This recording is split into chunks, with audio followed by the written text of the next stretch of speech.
When I first heard that King Charles had decided to travel to Mecca, I didn't believe it, not because he couldn't, but because I never imagined a man born into palaces, wrapped in titles, and surrounded by ceremony would willingly walk into a place where every soul stands equal before God. But that's exactly what he did. And let me tell you something, that decision alone said more about humility than any royal decree ever could. I've spent my whole career watching people, powerful people, hide behind excuses, but when I looked at Charles preparing for this journey, I saw something I rarely see in men of his stature: sincerity. There were no cameras, no PR handlers, no speeches about goodwill. It was quiet, private, almost sacred. He'd been studying Islam privately for years, they say, reading the Quran in silence, visiting scholars and asking questions that shook him more than the answers did. And one night, after a long walk through his gardens in Scotland, he said something to his aide that changed everything. If truth is one, then I need to see where 1 billion people bow to it. That's how it began, not as a political gesture, but as a personal search. I imagine him standing by his window that night looking at the stars, realizing that titles, crowns, and histories mean nothing when your soul is restless. You can rule nations and still lose yourself if you don't rule your heart. So he made arrangements, quietly, respectfully, through the right channels.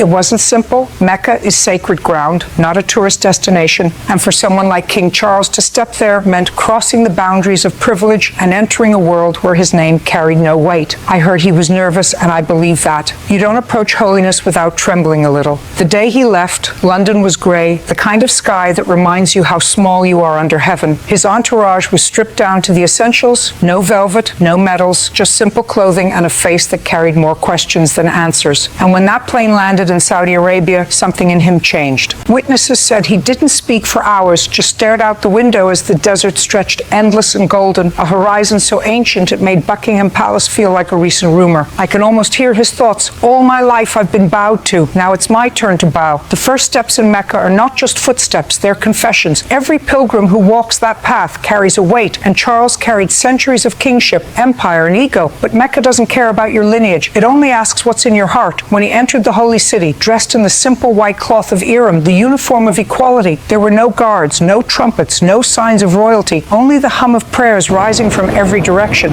They said he looked around like a man seeing the world for the first time, his eyes wet, his lips trembling, his posture unsure, as if the crown had suddenly grown heavy with meaning he never understood before. Judge all you want, but in that moment, Charles wasn't a monarch. He was a man stripped down to his essence. He watched the pilgrims move around the Kaaba, thousands circling in unison, chanting words older than any kingdom, and I think he realized that true power doesn't come from control, it comes from surrender. I've seen people fake humility, but this was different. His aide said he kept whispering, "It's alive, this place is alive." Maybe for the first time he felt what it means to belong to something eternal. I can imagine his hands trembling as he lifted them in prayer, not knowing the exact words, but feeling them all the same, the gratitude, the guilt, the awe. And I'll tell you this, when you watch a man who's lived his life above others finally look up to something higher, you're witnessing justice in its purest form. That's why I say this journey wasn't about religion, it was about revelation. Every monarch is taught to hold the world. Mecca teaches you to let go of it. As he walked the marble floors under the blazing sun, surrounded by millions dressed just like him, his titles melted away. There was no "Your Majesty," only "Brother," and you could see it in his face, that strange mix of confusion and peace, like a man finally meeting his own soul after decades of separation.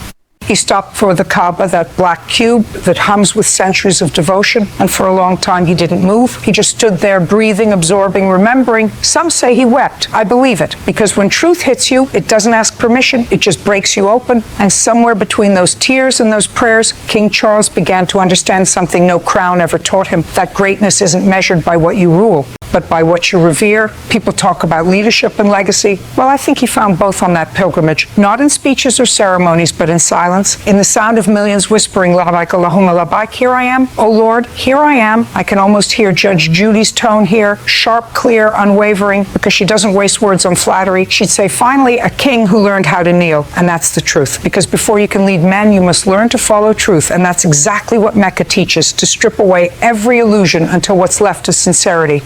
By the time he left that courtyard, he wasn't the same man who had landed days before. The cameras weren't rolling, but heaven was watching. And if you ask me, That's the real audience that matters. This wasn't just King Charles's journey. It was humanity's reminder that faith isn't inherited, it's discovered. And discovery, my friends, begins when pride ends. When I tell you what King Charles saw inside Mecca, I want you to understand this wasn't some royal tour or spiritual sightseeing trip. This was a confrontation between ego and eternity. From the moment he stepped onto the marble of the Grand Mosque, you could almost sense the weight of centuries peeling off his shoulders. The sound alone, the rhythmic hum of a million voices, the echo of the Adhan cutting through the desert air, shook him in ways no cathedral ever had. And I'll tell you this, a man who's lived his entire life being bowed to suddenly standing among people who bow only to God, that's a collision no crown prepares you for. He stood there surrounded by every race, every language, every face equal in that sea of white cloth, and I imagine he finally grasped what equality actually means. You can pass all the laws you want, hold all the conferences on diversity you like, but you'll never understand unity until you've seen people cry side by side with strangers, circling a house made not of gold or glass, but of devotion. They said, Charles whispered, so this is surrender, and I think that's the first time he ever truly understood that word. Because surrender isn't weakness, it's wisdom. It's the moment you realize control is just an illusion and faith is the only real anchor in a storm. I've seen men fake reverence, but he didn't. He touched the Kaaba like a man touches the truth, gently, fearfully, gratefully. I imagine him thinking about his ancestors, the empire, the wars fought in God's name, the centuries of division, and for a fleeting moment, maybe he wondered if all of it was worth it. Because when you're standing before that sacred cube, history feels smaller than a grain of sand. Mecca humbles you. It breaks the false mirrors we build for ourselves. He watched people weeping on marble, hands raised, voices trembling with prayers they'd saved a lifetime to say, and it got to him. One of his guards later said he saw the king sit down quietly in a corner, no throne, no servants, just Charles the man whispering, this is the real kingdom. And that's the thing. Faith doesn't care how high your walls are, it finds you anyway. Later, he met an old pilgrim from Nigeria who had walked barefoot just to reach that place. The man didn't know who Charles was, and when someone tried to tell him, he laughed and said, before God, we're all the same, my son. That one sentence hit him harder than any royal lecture ever could. I can almost hear Judge Judy saying, well, that's justice right there, divine justice, the kind you don't appeal, the kind that changes you from the inside out. And she'd be right, because that's exactly what happened. Every prayer call became a reminder that time doesn't belong to kings, it belongs to the Creator. 5 times a day, he'd pause, sit still, and listen as millions aligned themselves to one purpose. No meetings, no luxury, no distractions, just pure synchronization between body, soul, and heaven. That rhythm seeps into you. It rearranges your heartbeat. He told one scholar later that it felt like the entire world was exhaling in peace. And then came Medina. If Mecca is the flame, Medina is the light. They say Charles entered the prophet's city with tears still drying on his cheeks. The air there is different, softer, almost kind. You can feel it the moment you arrive, like the city itself is breathing with mercy. The Prophet Muhammad's mosque stands not in grandeur, but in grace. And even someone unfamiliar with its history can feel the sanctity that lives in its silence. Charles sat quietly inside Al-Masjid an-Nabawi, his hands clasped, his eyes fixed on the people around him, men reading the Quran, children learning verses, elders whispering prayers for their families. And I'll tell you, for a man used to protocol and hierarchy, to sit shoulder to shoulder with laborers, farmers, teachers, and beggars, it rewires your understanding of worth.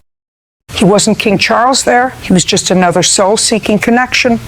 One of the scholars who spoke with him said the king kept repeating, there's peace here, not the kind you negotiate, the kind you feel, and that right there is what Medina gives you. It's not a lecture, it's a lullaby for the heart. In Mecca, your ego burns. In Medina, your soul heals. That's the balance Islam has kept for over 1,000 years, fire and mercy, discipline and compassion, justice and love. Charles walked those corridors where the Prophet once walked, watched people feeding strangers, helping the elderly, teaching children to recite God's words, and I think something inside him broke, not in pain, but in awakening. Because for the first time, he wasn't being served, he was serving something greater. I'm told he even joined in distributing food to pilgrims one night, wearing a simple cloak, no guards in sight, and nobody recognized him. They just saw another man helping, smiling, saying, peace be upon you, like everyone else. And maybe that anonymity felt like freedom, the kind no palace could offer. When he finally stood before the Prophet's resting place, he didn't speak for a long time. He just stood there, eyes closed, his lips moving silently. Some say he prayed, some say he wept. But what I know for sure is that when he walked out of that mosque, his face had changed. It wasn't just the exhaustion or the emotion. It was the look of someone who'd finally found what he'd been searching for his entire life. And you know what? That's what faith does. It finds you in the noise, holds you still, and says you belong. Judge Judy would have called it divine order, because after all the arguments, all the debates, all the pomp and ceremony, the truth doesn't need a judge. It proves itself. Charles's journey through Mecca and Medina wasn't about conversion or politics. It was about collision between what he was taught and what he felt, between a lifetime of duty and a moment of divine honesty. And when you experience that, you don't go back the same. You can't, because once your heart has heard the call, silence anywhere else sounds hollow. When King Charles returned from his pilgrimage, the world expected a press conference, a statement, some royal words polished by advisors, but what they got instead was silence, the kind that speaks louder than speeches. Judge Judy would have said, sometimes silence is the only honest testimony, and she'd be right, because the man who stepped back onto British soil wasn't the same man who'd left it. The photographer saw it before anyone else did. His eyes no longer carried the weight of ceremony, but the calm of someone who had stood in front of truth and let it rewrite him. The palace walls, once symbols of grandeur, now felt like echo chambers of old noise. He walked slower, spoke softer, and when his staff asked him about the trip, he said, it was not a trip, it was a trial, and I passed only by grace. That's the thing about encounters with the divine. They strip you down. They make you see how small you are and how merciful the universe still is. Charles started spending more time in reflection, less banquets, more books, less applause, more prayer. He began inviting scholars, imams, priests, and rabbis to the same table, not for diplomacy, but for dialogue. And for once, it didn't look like politics, it looked like peace in action.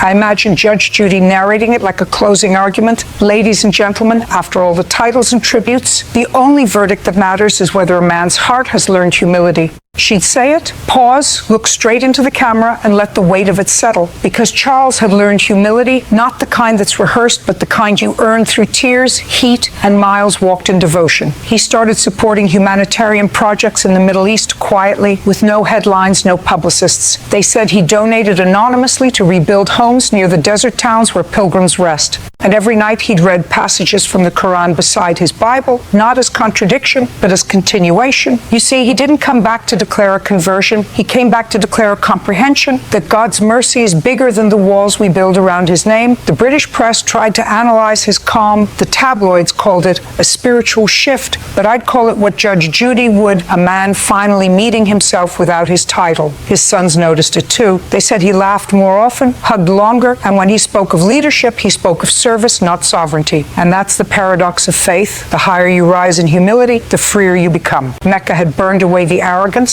Medina had filled the ashes with mercy. Now back home, he carried both fire and light within him. During one public address, he said softly, I've seen the world where every man is equal before his creator, and I wish that spirit to live in us all. It wasn't royal rhetoric, it was revelation. People didn't clap right away, they listened, because sincerity has a sound, and once you've heard it, you can't mistake it for anything else. The world, in its noise and conflict, needed that reminder that faith isn't a costume, it's a compass. And Charles had found his true north not in Buckingham Palace, but in the desert of Mecca. Judge Judy would have finished her monologue with that signature steal in her voice saying, it takes courage to face a courtroom, but it takes divine courage to face your own soul, and that's exactly what he did. She'd probably point out that justice and mercy aren't opposites, they're partners, and maybe, just maybe, that's what the king finally understood. The man who once symbolized power now embodied peace.